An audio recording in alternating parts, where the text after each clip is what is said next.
विश्वानिदेव सवितर्जुवितानि परासु यद्भद्रं तन्नयासु।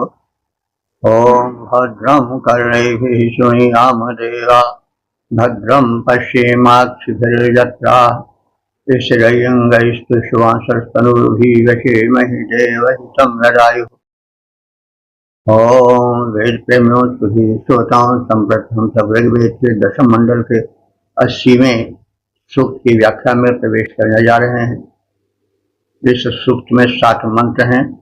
मंत्र दृष्टा अग्नि, सौचिक, देवता अग्नि, और इस सूक्त के प्रथम मंत्र का शीर्षक है दानी देवता अग्नि। अब संबंधित मंत्र का सर्वप्रथम सत्कर पाठ हो जाए।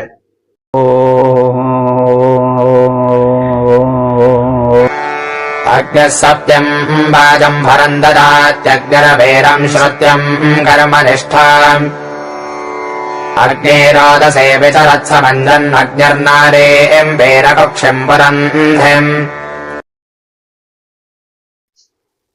इस प्रथम मंत्र में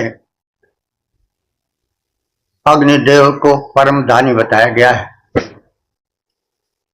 देव जो हैं वो दानी होते ही हैं, क्योंकि दानात देव, लेकिन अग्निदेव परम दानी। जीवन के प्रत्येक क्षेत्र में वे जो प्रेमी जन होते हैं अथवा मानव मात्र को, प्राणी मात्र को वे कल्याण देते ही रहते हैं। विशेष करके वे लोग जो अग्नि के उपासक हैं उनको तो बहुत कुछ मिलता है। देखिए, अग्नि के उपासना का अर्थ कोई अग्नि की बैठकर पूजा करना ही नहीं हुआ। अग्नि की हम उपासना करते हैं आहुति देकर, उससे हमारे घर का वातावरण पवित्र होता है। जो रोग उत्पन्न करने वाले कीट होते हैं नष्ट होते हैं। हम शरीर में ऊर्जा जागृत करते हैं तो पहले अग्नि तत्व सशक्त होता है। कोई शुभ कार्य हो तो प्रथम अग्नि को ही प्रदीप्त किया जाता है। दीप प्रज्वलन में, आरती आदि में वे नेत्रों में ज्योति बने प्रकाश भरते हैं। इस प्रकार से जीवन के जितने भी क्षेत्र हैं उसमें अग्निदेव के अनुदान दृष्टिगोचर होते हैं। लेकिन अग्नि के पूजन में ध्यान रखना चाहिए कि हम शुद्ध और सात्विक ढंग से पूजा करें, अग्नि को आहुति प्रदान करें।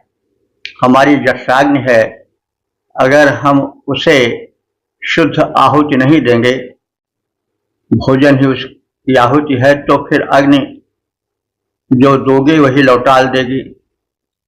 देवता लेते नहीं हैं, जो दोगे उसे लौटाल देंगे, पवित्र करके, सशक्त करके और उसके गुण को बढ़ा करके। तो जो दोगे वही पाओगे। तो इस बात को ध्यान रखना चाहिए, क्योंकि वेद के अर्थ जो है प्रार्थना परक तो ही है, साथ ही साथ जीवन से जुड़े हैं। वेद के अर्थ प्रार्थना के साथ साथ जीवन के परिमार्जन के लिए भी पर्याप्त पृष्ठभूमि बनाते हैं। तो अग्नि किम किम विशेष रूपेण ददाति, तो अग्नि सप्तिम ददाति। सप्त कहते हैं घोड़े को, अश्व को। तो कीदृशम अश्वम बाजम भरम अश्वम ददाति। बाज कहते हैं अन्न को, भर माने भरण पोषण करने वाला अथवा प्रदायक। तो अग्नि देवता प्रसन्न होकर ऐसे अश्व देते हैं जो कि शत्रु को जीत करके खाद्यान्न प्रदान करने वाला होता है। तो युद्ध में जीत करके उपलब्ध तो होती ही है। अब हम और थोड़ा बढ़कर लें तो ज्यादा अच्छा है। जीवन एक युद्ध है। अश्व जो है वो इंद्रियां हैं। तो जब हम अग्नि की उपासना करेंगे तो हमारी इंद्रियां सशक्त होगी, अश्व सशक्त होंगे। फिर हम खाद्यान्न आदि उपयोगी वस्तुओं को अपने पौरुष से पर्याप्त रूप में जीतेंगे। हमारे इंद्रिय रूपी अश्व सबल होकर के हमें धन धान्य से परिपूर्ण करेंगे। तो इस प्रकार से अग्नि देव की महत्ता का कथन है। ये अग्निदेव वीरम श्रुत्यम श्रुतम ददाति। ये अग्निदेव वीर, वीर माने पराक्रमी। और वीर युद्धवीर होते हैं, दानवीर होते हैं, धर्मवीर होते हैं। तो जितने प्रकार के प्रशंसा के पात्र वीर होते हैं जो कि व्यक्ति को विशिष्ट बनाते हैं, तो उपासक को अग्निदेव ऐसे वीर और श्रुत्य, श्रुत्य माने श्रुतवान, वेदज्ञ पुत्र देते हैं। वीर हो लेकिन ज्ञानी न हो तो भी अधूरा ही रहेगा। तो अग्नि देवता प्रसन्न होकर के उपासक को वीर और श्रुत्य माने वेदज्ञ, वेद के मर्म को जानने वाले पुत्र को प्रदान करते हैं। तो चाहिए मनुष्य क्या चाहिए कि धन धान्य उसके घर में हो, उसके घर में वीर यशस्वी पुत्र हो, यह आवश्यक है।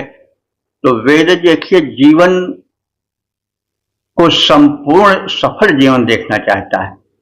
यह नहीं कि चाहो न सुजस सुमत संपत्ति कसुरे से सीधे पिपुल बढ़ाई, नहीं, वो सब कुछ चाहता है। वो धन धान्य पुत्र कीर्ति बड़ाई सब चाहता है। अब जो इधर भक्त कवियों ने कहा वो एक युग की पुकार थी, क्योंकि धन से एक युग ऐसा था मुगलों का कि लोग धन के लोभ में विचलित हो जाते थे, धर्म छोड़ देते थे, मुसलमान बन जाते थे। तो उस समय धन की निंदा हुई है कि औरन को धन चाहिए, बावरी बाभन को धन केवल भिक्षा। तो एक युग की पुकार है। इसलिए जो अर्थ जगत में प्रवेश करे उसे चाहिए कि युग भी देखे। साहित्य में युग झांकता रहता है और जब तक युग का बोध नहीं होता तब तक अर्थ करने वाला अर्थ के साथ न्याय नहीं कर सकता है। तो यह वो युग था जबकि पराक्रम अधीन था। समाज पराक्रमी पुत्र हो, शरीर में पराक्रम हो। आज की तरह कुछ ऐसी परिस्थिति नहीं थी कि कोई तोंद फुलाए बैठे रहे और नौकर चाकर लाके इधर उधर से दें। तो युग झांकता है। तो हर में धान्य हो, अश्व हो, साधन हो, वीर और के साथ ही साथ विद्वान कृतज्ञ संतानें हो। तो यह जीवन की पूर्णता है। और जब तक जीवन पूर्ण नहीं रहेगा तब तक फिर वो सुखी नहीं रहेगा। सब कुछ दिया लेकिन अगर संतान नहीं दिया तो भी जीवन अधूरा रहता है। आज तो खैर वैसा नहीं, लेकिन कुछ दिन 40-50 साल पहले तक यह वातावरण था कि लोग निसंतान का मुख नहीं देखना चाहते। ये तो निसंतान है, इसका मुख देखना पाप। तो संतान पुनः जीवन को पूर्ण करने का एक सुंदर साधन था, लेकिन संतान के साथ साथ पराक्रमी संतान हो, योग्य संतान, पढ़ी लिखी श्रुतज्ञ संतान, तो अग्निदेव इसे प्रदान करने में सक्षम है, क्योंकि वे पौरुष के पराक्रम के प्रतीक हैं, ओज तेज के प्रतीक हैं। तो रोदसी, रोदसी कहते हैं दिलोक और भूलोक को, धरा गगन को।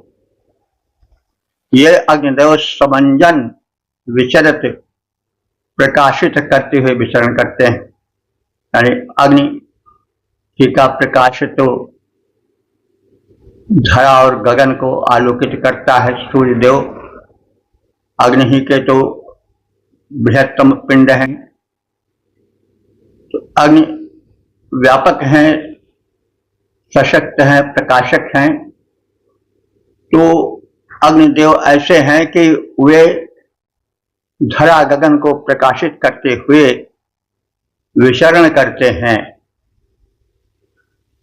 और नारीम वीर कुक्षिम पुरंधिम, वे नारी को, उसकी कुक्ष को, कुक्ष माने कोख को, स्त्री के कोख को वीर प्रसविनी के रूप में धन्य बनाते हैं। वीर प्रसविनी नारी धन्य मानी जाती है। शिवाजी जी को, राणा प्रताप को, राम को, कृष्ण को जन्म देने वाली नारियां धन्य मानी जाती, पूज्य होती, पूज्य हैं। उनका यश कभी समाप्त नहीं होगा, क्योंकि उनकी कुक्ष, कोख जो है, वो ऐसे पुत्रों को जन्म दे चुकी है जो कि संसार को युग युगों तक प्रकाश प्रदान करते रहेंगे। तो जो वैदिक ऋषि है वो संपूर्ण जीवन की कांक्षा करता है, केवल एक चीज ही नहीं, वरन उसको भरा पूरा परिवार चाहिए, अश्व चाहिए। अश्व ऐसा हो जो इतना सक्षम हो कि अगर युद्ध पड़े तो वहां विजय दिला सके, अन्न धन आदि प्रदान कर सके, साधन बन सके उसका। पुत्र भी हो, पुत्र तो पुत्र होना तो आवश्यक है, लेकिन पुत्र भी कैसा हो, वीर हो और वेदज्ञ हो, पढ़ा लिखा हो, ज्ञानी हो। तो ये सब अग्निदेव की कृपा से होता है। उनसे प्रार्थना की जा रही है कि जो कुछ याचना की जा रही है उसके अनुसार वे प्रार्थी को, उपासक को वांछित प्रदान करें। नारी की कोख को वीर संतानों के द्वारा सजाएं, उसे धन्य बनाएं। तो यह अग्नि द्रुतगामी और युद्ध में शत्रुओं को जीतकर अन्न देने वाला अश्व अस्त्रकर्ताओं को, उपासकों को देता है। यह अग्नि वीर और वेदज्ञ पुत्र प्रदान करने में सक्षम है। अग्नि देवता धरा गगन को आलोकित करते हैं सूर्यादि के रूप में, और यह अग्निदेव ही नारी को वीर प्रसविनी बनाते हैं, उसकी कोख को धन्य करते हैं, क्योंकि अग्नि ऊर्जा के प्रतीक हैं। अग्नि के ऊर्जस्वल रूप को ध्यान करने से जो नारी है उसके गर्भस्थ शिशु को तेज मिलेगा, तेजस्वी होगा, महान होगा, उसकी कोख युगों युगों तक सराही जाएगी। तो ये सब एक परिपूर्ण जीवन है। उसके अंग हैं, जिसकी कामना सफल जीवन के लिए ऋषि करता है। यह अग्नि अश्वह देता है, यह अग्नि अश्वह देता है, जो विजय शत्रु पर दिलवाता, जो वश शत्रु का अन्न जीत कर भक्तों को है दे जाता। यह अग्निवीर वेदज्ञ पुत्र का बन जाता, शुभ दाता है, नारी को वीर प्रसविनी कर अवनी अंबर दमकाता है।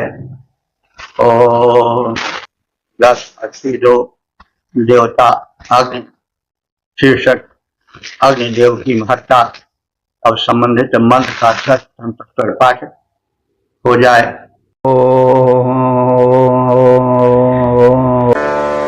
अग्नेरप्नसः सवितस्तु भद्राग्निर्महेरोदसी आविवेश अग्निरेकम् चोदयत्समत्स्वग्निर्भृत्राणि दयते पुरोणि। इस दूसरे मंत्र में अग्नि देव की महत्ता और उपासकों को धन्य बनाने, विजयी बनाने का कथन है। आत्मसह अग्नेय, आत्मसह माने कर्म कुशल। अग्नि कर्म कुशल हैं, क्योंकि वे जब प्रज्वलित होते हैं तो फिर उनका प्रज्वलन जिस हेतु किया जाता है उसे वे परिपूरित करते हैं। इसलिए वे अपनसह माने कर्म कुशल हैं। और कैसे हैं?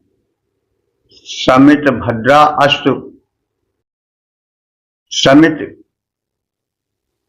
कहते हैं समिधा को, वह काष्ठ जो कि यज्ञ वेदी में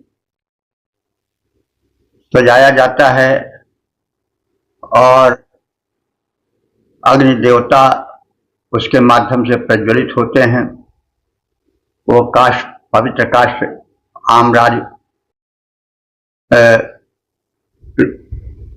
सुंदर सुशोभन कल्याणकारी वृक्षों से संबंधित होता है।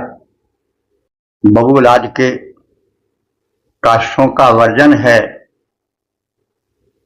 हवन प्रक्रिया में, क्योंकि जो अग्नि का प्रज्वलन होता है वो काष्ठ ही के माध्यम से होता है।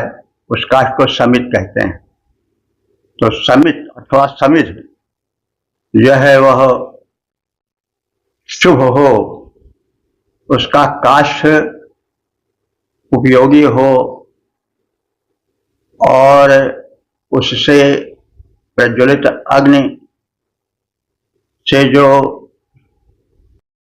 प्रसार हो, प्रकाश हो, ऊर्जा निकले, वह मंगलमय हो।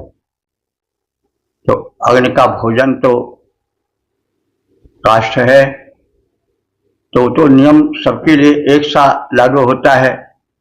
अग्नि का भोजन अगर ठीक नहीं रहेगा तो अग्नि भी जो खाएंगे वही तो प्रकट करेंगे।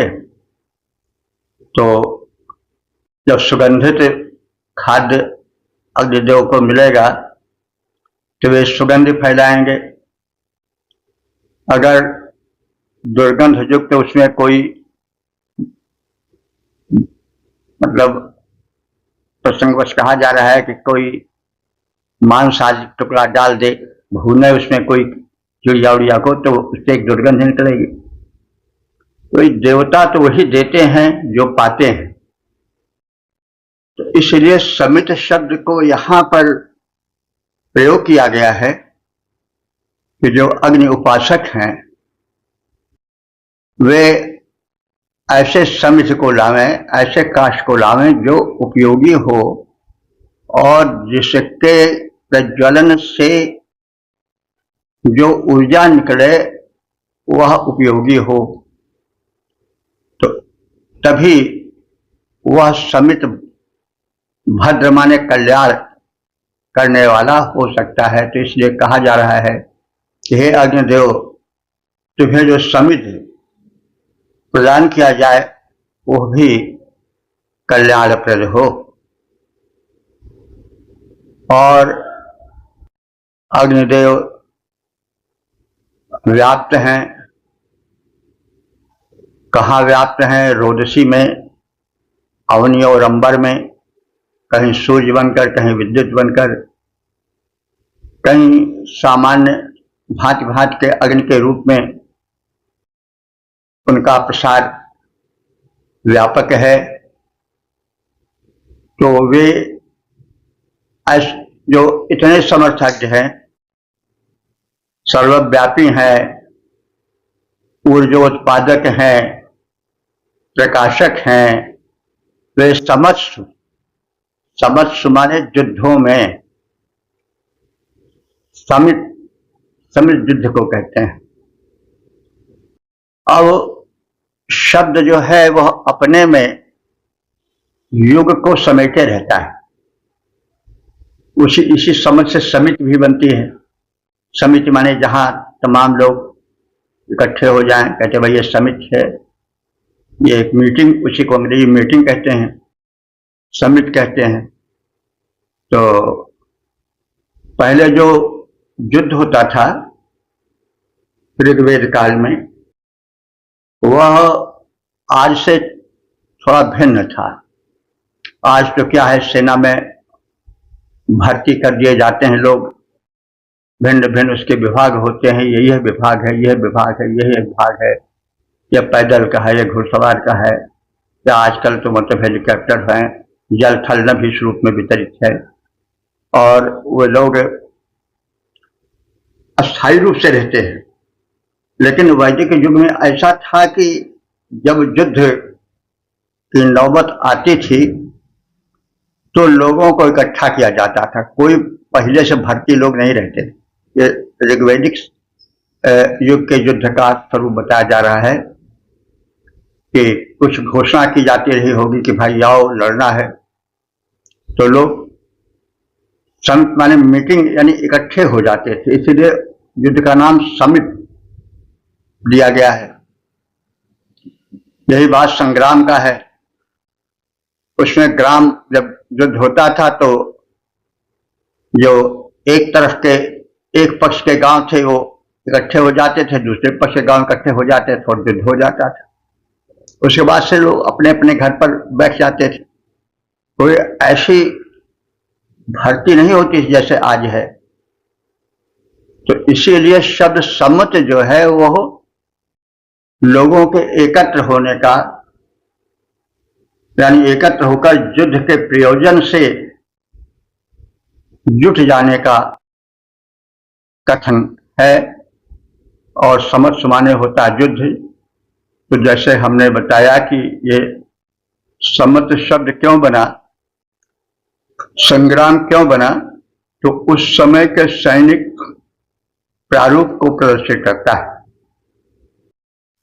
तो समस्त माने युद्धों में अग्निदेव जो है पुरूणी माने अनेक, वृत्राणि माने घेरा डाले हुए शत्रुओं को, दैत्य माने मार डालते हैं।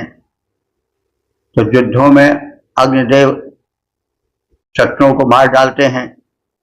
मतलब या तो आग्नेयास्त्र प्रयोग होते रहे होंगे, जैसे आज तो आग्नेयास्त्र पर ही युद्ध आधारित है, जिसके पास जितने आग्नेयास्त्र हैं। और अथवा अग्नि जो है ऊर्जा का भी प्रतीक है।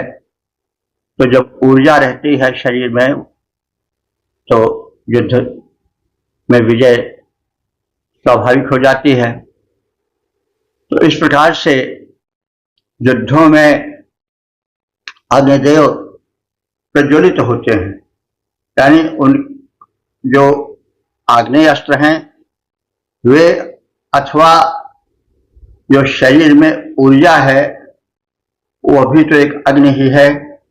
तो ऊर्जा जागृत होती है वीरों में और उससे विजय होती है। इस प्रकार से अग्निदेव युद्धों में विजय के हेतु बनते हैं और शत्रुओं को परास्त कराते हैं, उनका संहार करवा डालते हैं। तो अग्नि प्रज्वलन क्रिया में उपयोगी समिध माने काष्ठ जो है वो भी हमारा मंगल करें, क्योंकि काष्ठ अगर शुभ रहेंगे तभी तो मंगल होगा। तो अग्नि स्वतेज से भूलोक और द्युलोक में सर्वत्र व्याप्त हैं, भिन्न भिन्न रूपों में।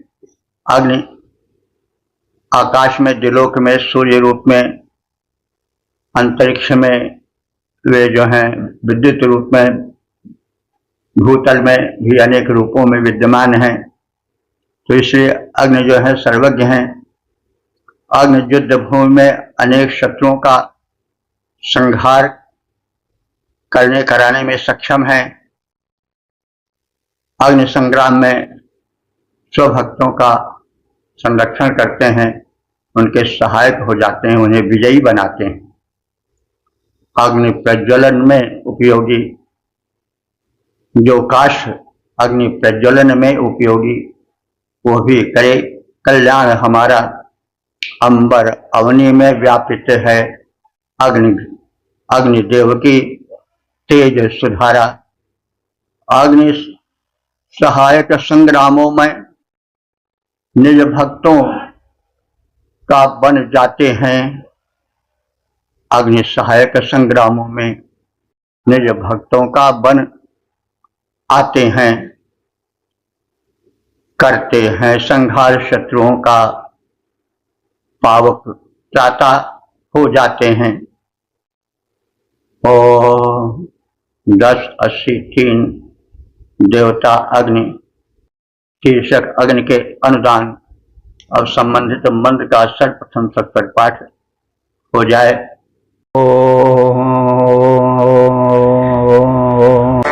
अग्निरहत्यञ्जरतः कर्णमावाक्तिरध्यो निरतहज्जरोऽथम् अग्निरत्र्यम् घर्म उरुष्यदन्तरग्निरनृमेधम् प्रजया सृजत्सम्।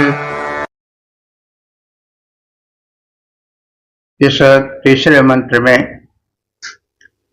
अग्निदेव के वीर कृत्य एवं संरक्षण संबंधी कृत्यों का कथन है। अग्नि देवता ने त्यम माने उस, जरतः कर्णम जरत कर्ण नाम के ऋषि की, आव माने रक्षा की। जरत कर्ण एक ऋषि थे। अग्निदेव ने उनके प्राण जब संकट में पड़े तो रक्षा किया। अदभ्य माने जल से बाहर करना। तो पंचमी है, बाहर करने का अर्थ में आता है। और इसे अद माने जल होता है, अद।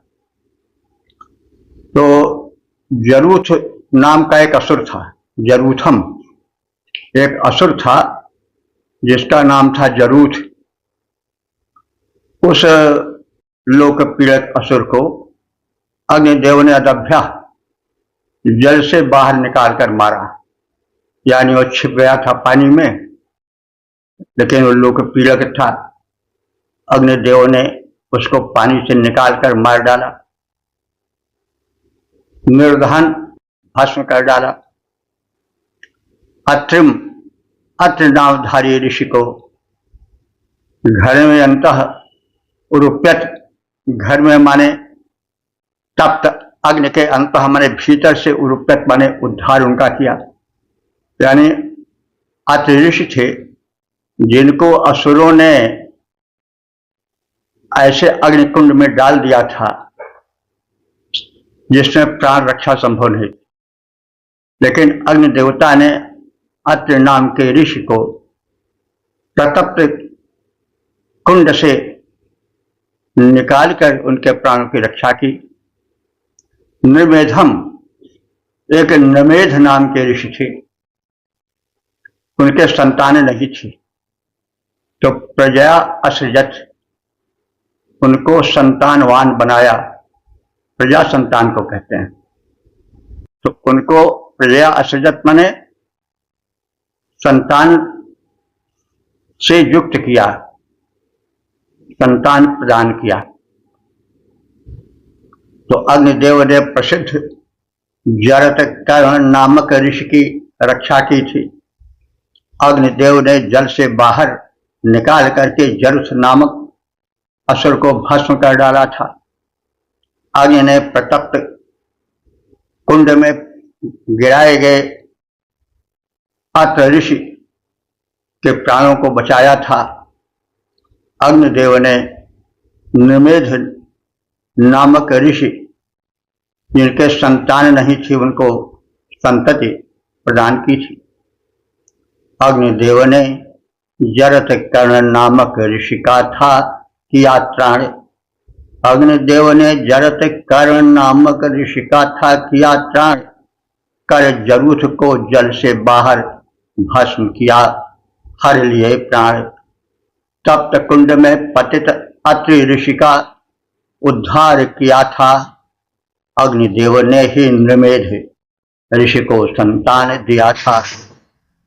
ओ 1084 देवता अग्नि शीर्षक अग्नि के महत् कृत्य। अब संबंधित मंत्र का सर्वप्रथम सत्वर पाठ हो जाए।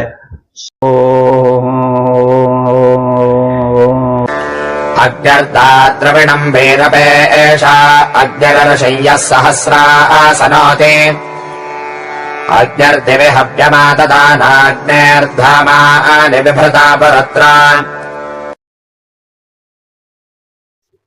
इस चौथे मंत्र में अग्नि देवता के लोकहितैषी मंगलकारी प्रकाशक रूप का चार्य चित्रण है। तो अग्नि वीर पेशा द्रविणम दात।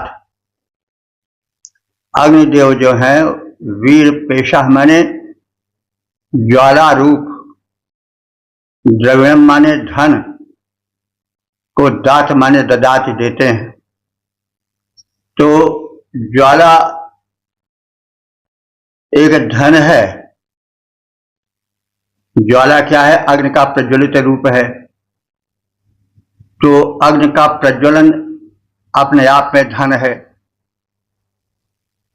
कोई वस्तु बनाई जाती है, पकाई जाती है, तो ज्वाला ही तो सहायक होता है। लपट प्रज्वलित रूप अग्नि की ज्वाला है।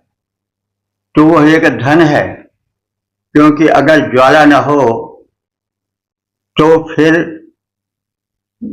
तमाम सृजन जो है, अस्त्र शस्त्र बनाने वाले, आभूषण बनाने वाले और तमाम जो यंत्र बनाए जाते हैं वे अग्नि की ज्वाला में पिघला कर ही बनाए जाते हैं।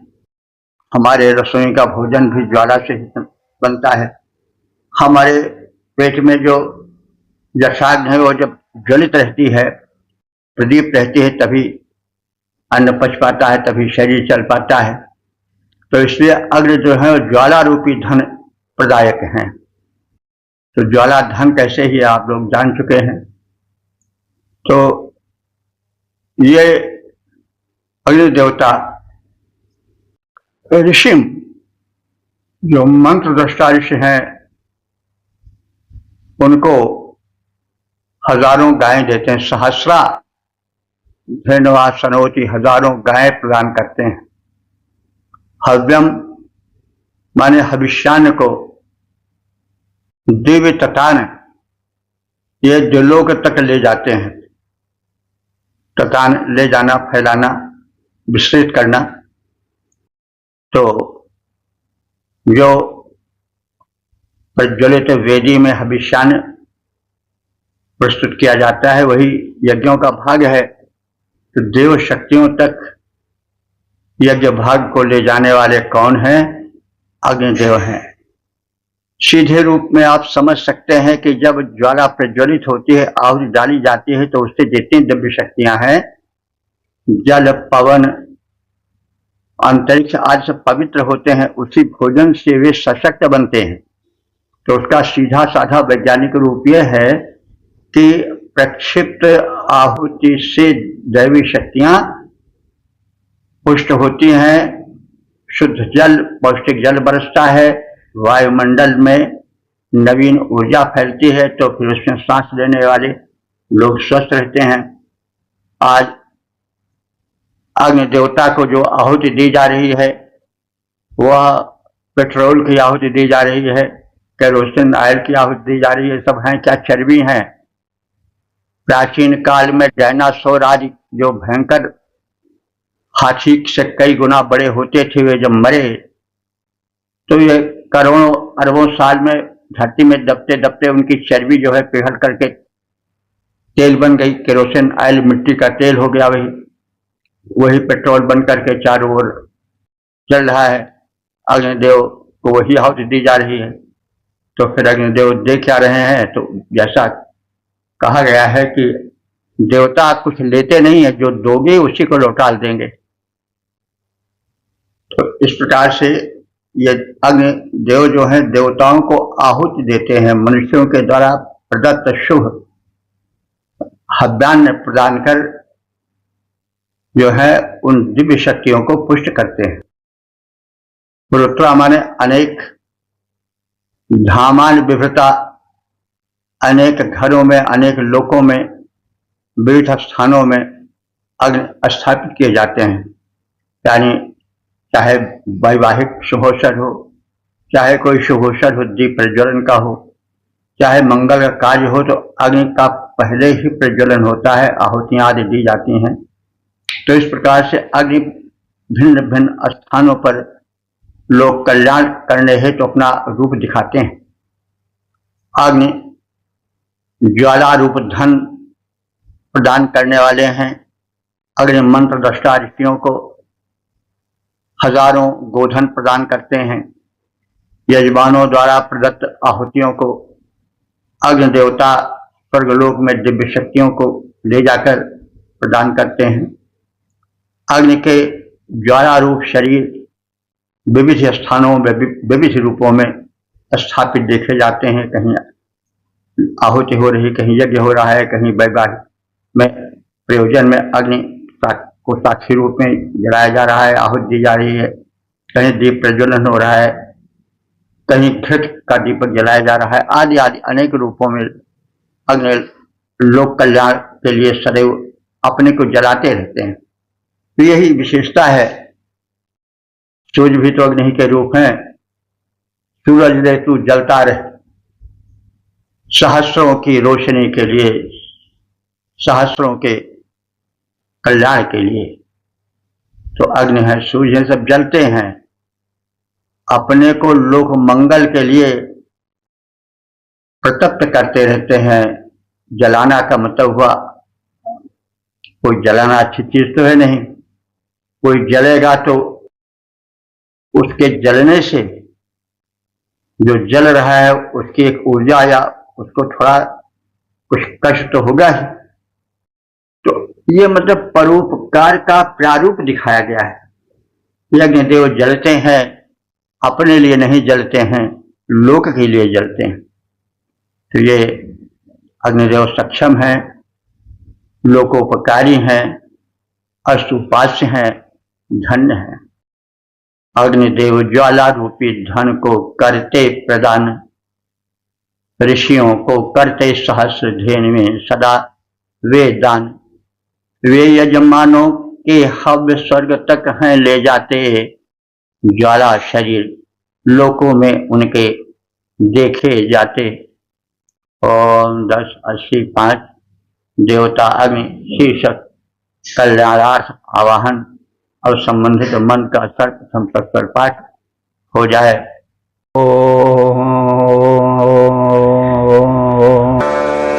अर्घ्यमुक्थैरनुषजो विह्वजन्ते गन्नरोजामनिबाधितासाः अग्निम् वयो अन्तरिक्षे पतन्तोऽग्निः सहस्रापरिजातिकोनाम्। इस पांचवें मंत्र में अग्नि देवता के व्यापक आवाहन, उपासन एवं उनके लोक कल्याण पर प्रकाश डाला गया है। तो प्रथमा पहले उपछय माने वेद मंत्रों द्वारा ऋषिगण होयंते माने अग्निदेव का आवाहन करते हैं, यानी प्रथम ऋषिगण मंत्रों के माध्यम से अग्निदेव को बुलाते हैं और यामानि माने युद्धों में बाधिताशा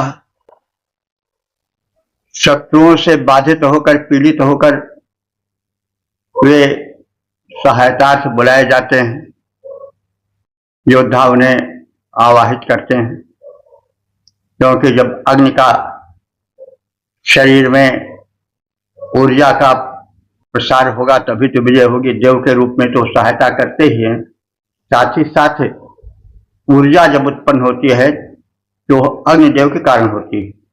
शरीर में ऊर्जा कब उत्पन्न होती है? चेहरा लाल हो जाता है, आंखें लाल हो जाती हैं क्रोध में। क्यों?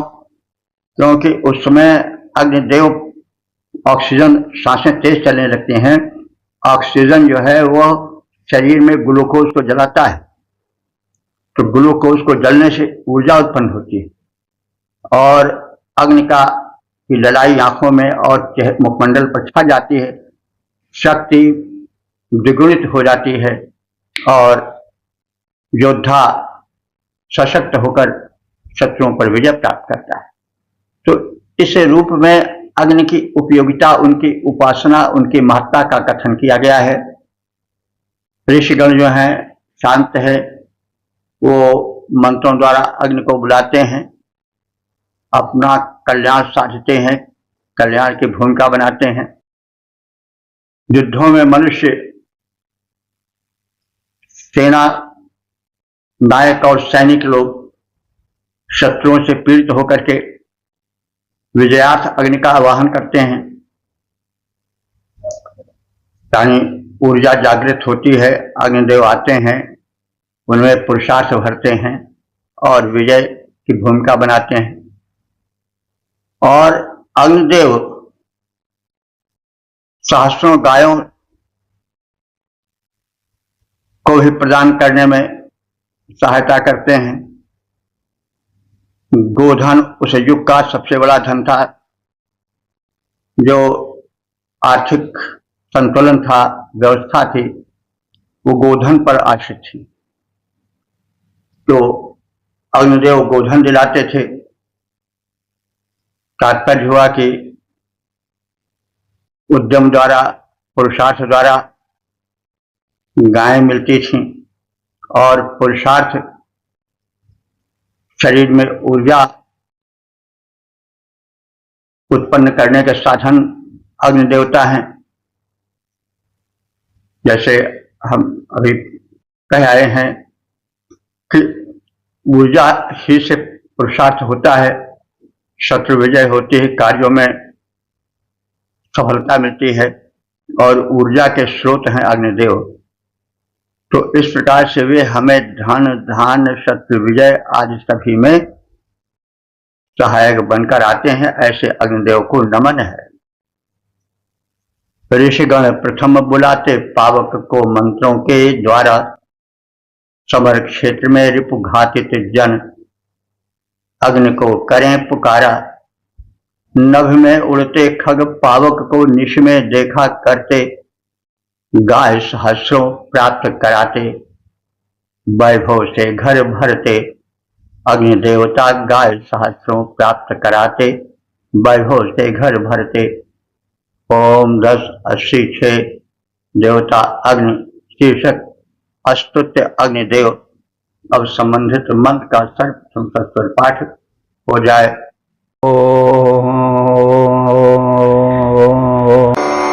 अग्निं विष एळते मानुषेर्या, अग्निं मनुषो नहुषा विधाताः। अग्निर्गान्धर्वें वध्यामृतस्याग्नेर्गव्योदरघृत आनिषत्तात्। इस छठे मंत्र में अग्निदेव के प्रज्वलन, उनके जागरण से किस प्रकार से मानवीय प्रजा का हित होता है, इस पर प्रकाश डाला गया है।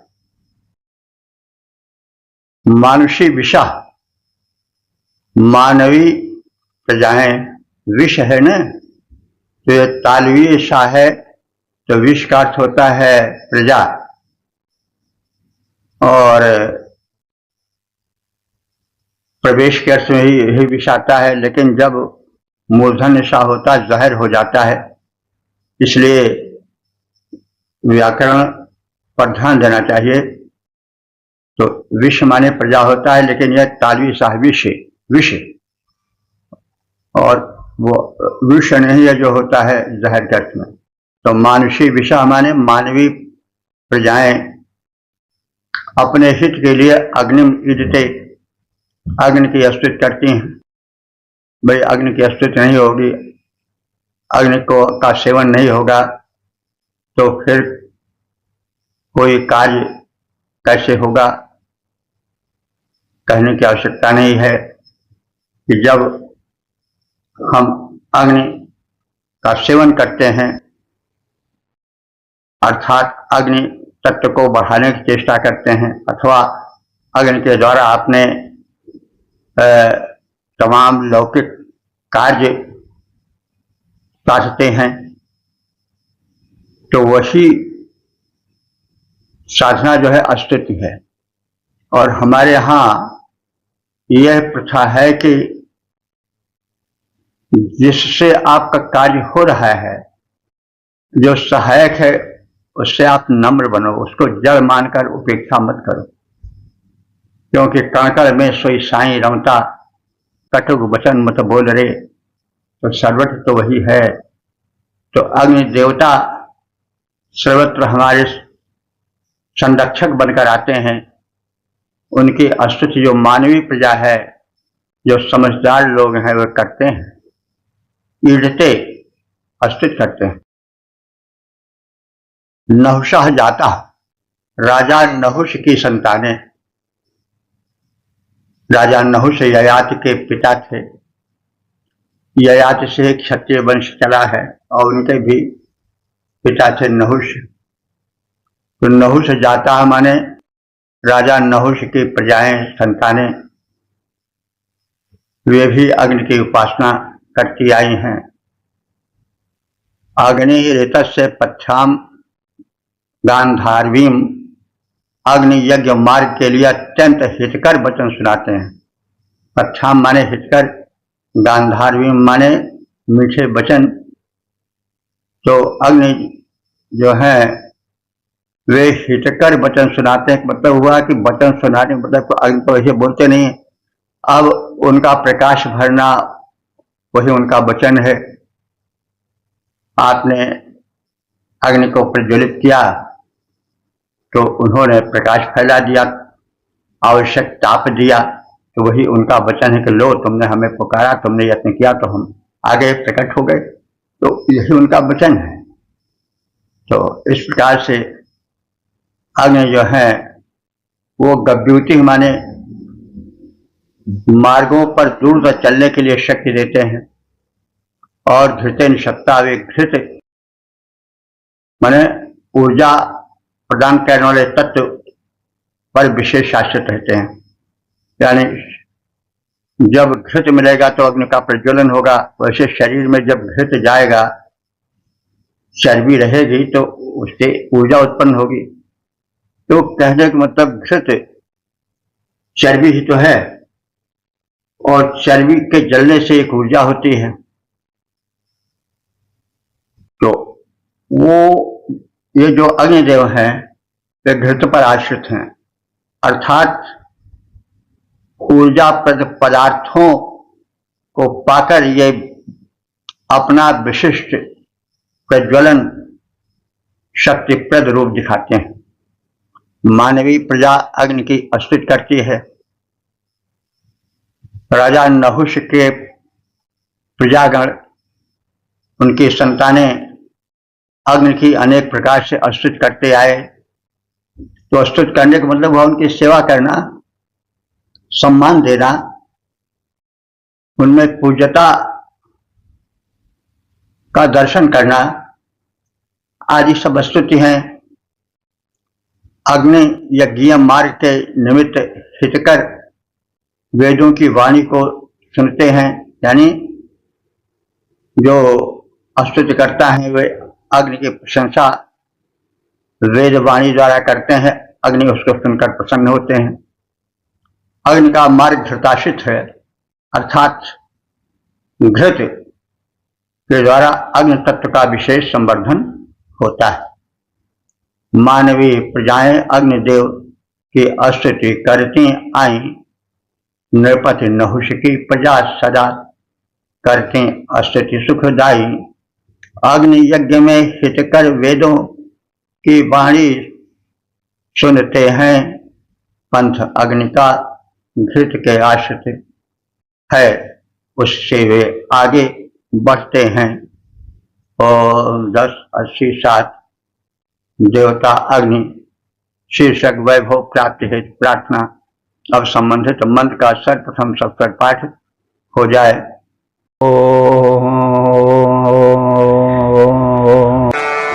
अग्नजे ब्रह्मरभवस्तदक्षुरग्निम् महामवोचामासवृक्तिम् अग्ने प्रावजरितारयीयभिष्ठाग्ने महिद्रविडमायजस्व।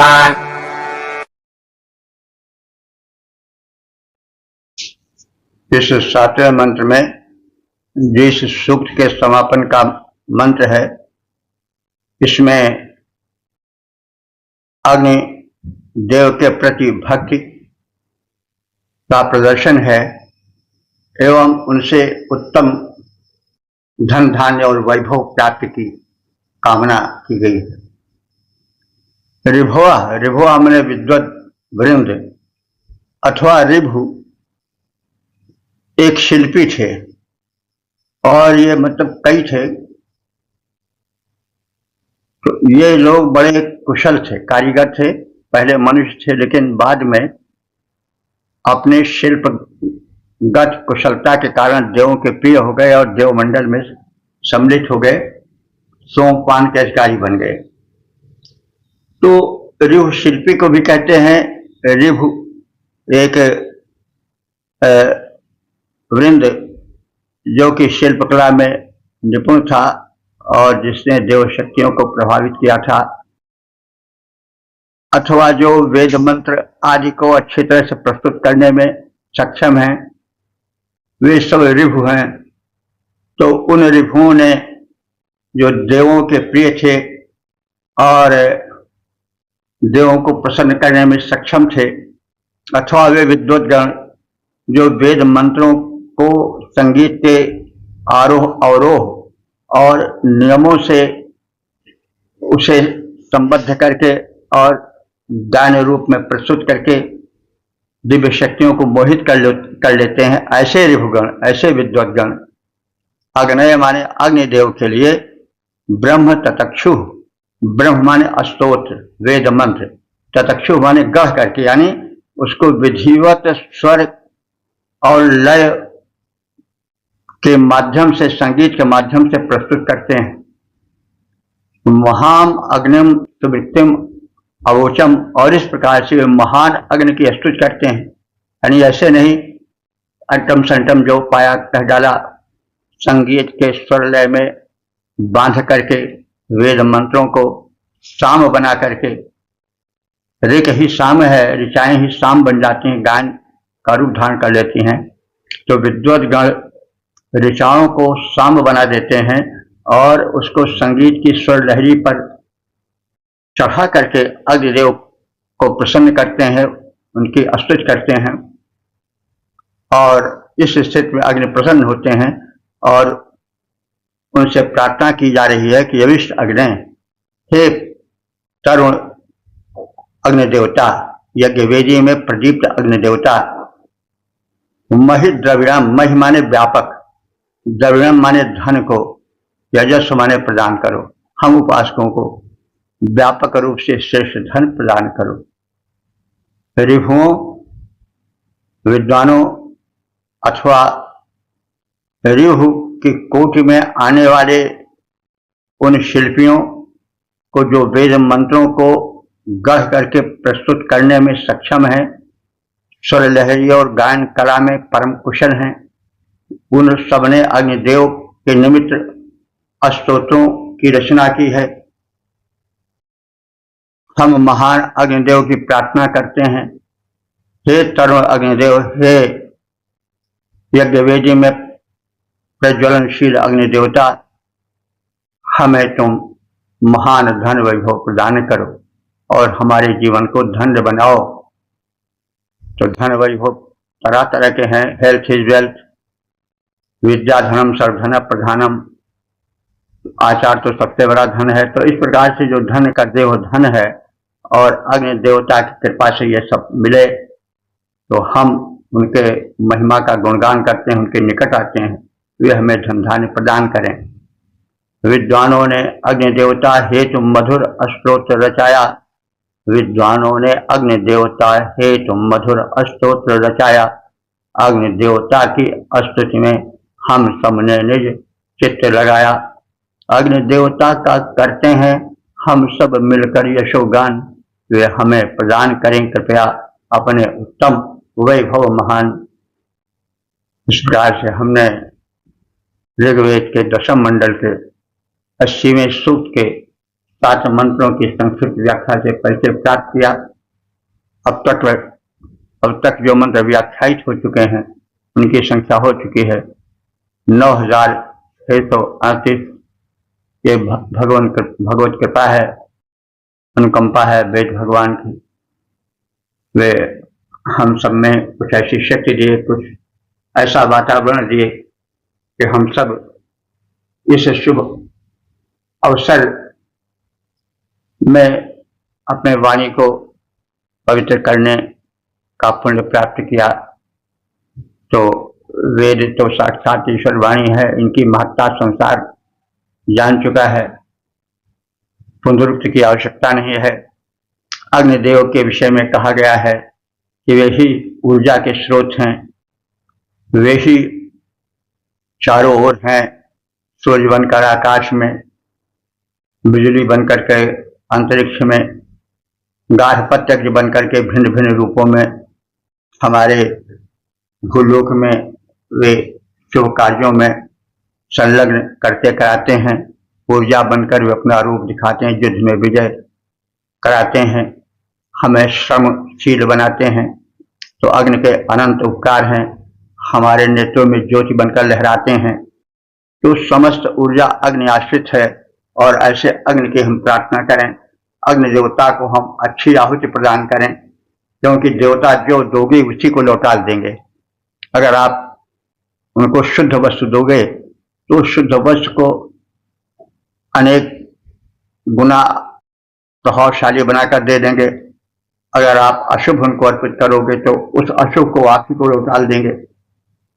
तो इस तरह से हम दिव्य शक्तियों को शुभ प्रदान करके शुभ बदले में पावें, उनकी स्तुति करें और अपने जीवन को उद्यमी, सत्य संपन्न और सब प्रकार से धन धान्य से परिपूरित करके जीवन को सफल बनावे, संसार में एक दिव्य स्थान प्राप्त करें, मानव जीवन को शुद्ध मानवीय हित में लगाकर अपने को महान बनावें। तो इस प्रकार से वैदिक ऋषियों के जो वचन हैं उनको हम सुनते आए हैं, सुनाएं, गाएं और गायन कराएं, यज्ञ कराएं। तो इस प्रकार से जीवन को धन्य बनाएं। तो अब हम अपने वाणी को विराम देते हैं। ओम सर्वे भवन्तु सुखिनः, सर्वे सन्तु निरामयाः, सर्वे भद्राणि पश्यन्तु, मा कश्चित् दुःख भाग् भवेत्। ओम।